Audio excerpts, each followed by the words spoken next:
एक बार युधिष्ठिर ने भगवान श्री कृष्ण से पूछा कि हे जनार्दन, आप मुझे चैत्र शुक्ल पक्ष की एकादशी की महिमा बतलाइए।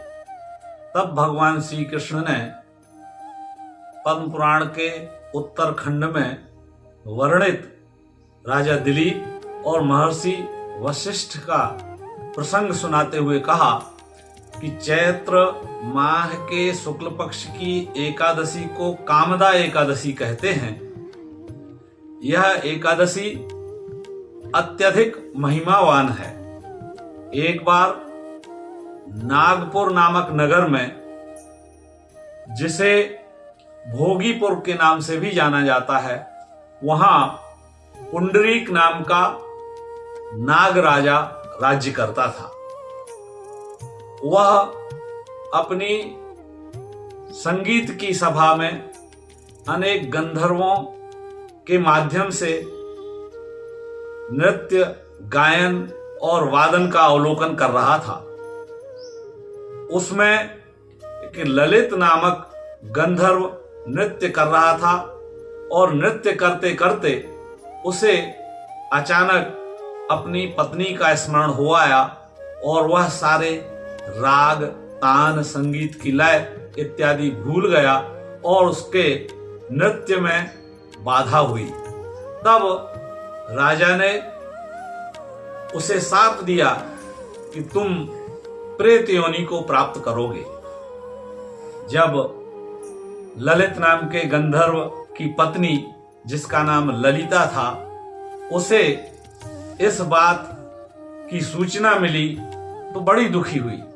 वे दोनों, ललित और ललिता, दोनों मिलकर के महर्षि श्रृंगी ऋषि के पास पहुंचे और उन्होंने अपने इस अपराध को दूर करने का उपाय पूछा कि हे प्रभु, ऐसा कौन सा उपाय किया जाए? हे महात्मन, आप हमें बतलाइए जिससे हम प्रेत योनि से मुक्त हो सकें।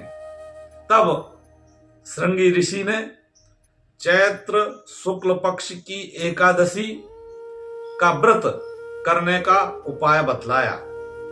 यह एकादशी कामदा एकादशी के नाम से जानी जाती है। इसका तुम लोग उपाय करी, इसका आप लोग व्रत करें, विधिवत भगवान विष्णु का पूजन अर्चन करें।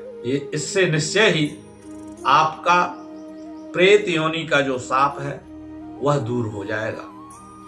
तब उन्होंने संकल्प लेते हुए यह श्लोक पढ़ा, एकादश्याम निराहारा स्थित्वा निपदेह्ययम् भोक्ष्यामि पुंडरीकाक्ष शरणम मे भवाच्युत।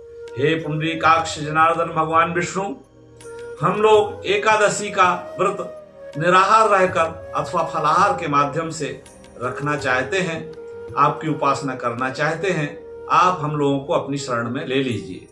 इस प्रकार विधिवत संकल्प लेने के पश्चात उन्होंने एकादशी का व्रत किया, भगवान विष्णु का अर्चन किया, अनेक प्रकार के पुष्पों से, अनेक प्रकार की वस्तुओं से उन्हें प्रसन्न करने का प्रयत्न किया।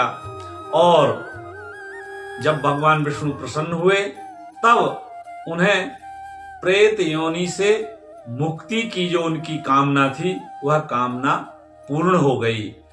और इस प्रकार से अंत में अनेक प्रकार का सुख भोग करते हुए वे दोनों ही प्रेत योनि से मुक्त होकर के अपने अपने स्थान को प्रस्थान कर गए। अंत में भगवान विष्णु के प्रति उन्होंने कृतज्ञता भाव व्यक्त करते हुए उन्होंने प्रार्थना की, न धर्मनिष्ठोऽस्मि न चात्मवेदी न भक्तिमत्वा चरणारविन्दे अकिंचनोऽनन्यगतिः शरण्यं त्वदपादमूलं शरणं प्रपद्ये। तो इस प्रकार से युधिष्ठिर को भगवान श्री कृष्ण ने यह एकादशी का महत्व बतलाया।